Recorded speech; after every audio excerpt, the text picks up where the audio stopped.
My good friend, Rabbi Yitzhak Werbin, asked me if I would share with you a short idea on this week's parsha.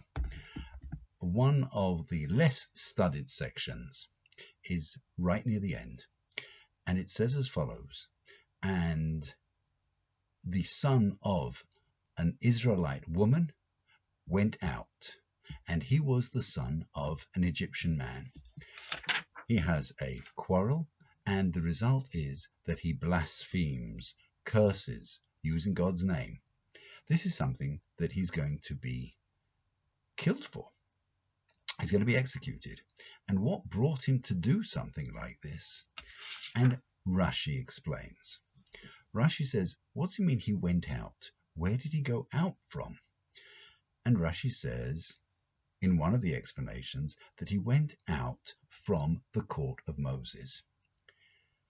The Jewish nation camped according to their tribes.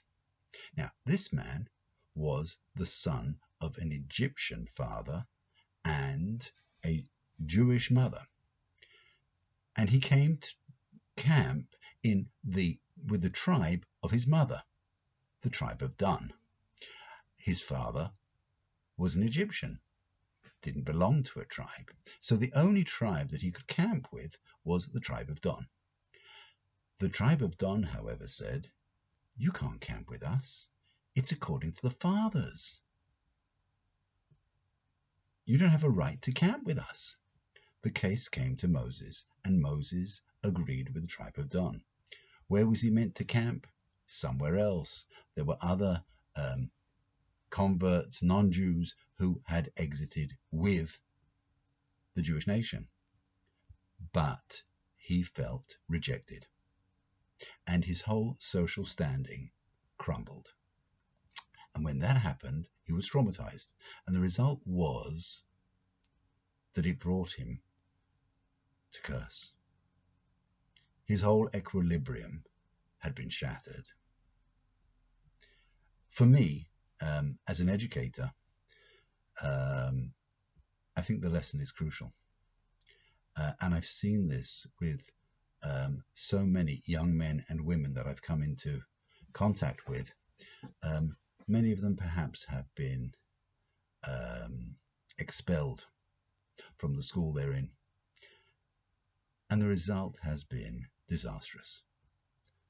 If a school says to a young boy or young girl, we don't want you anymore, find somewhere else, and the whole social standing disappears, it's a hop, skip, and a jump, perhaps until they leave any connection to Judaism.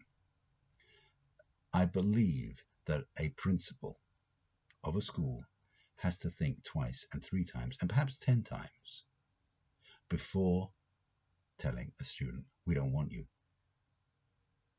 I actually think that the only grounds for telling a student to leave is if that student is having a detrimental effect on other students. But even then, we can't just tell them leave.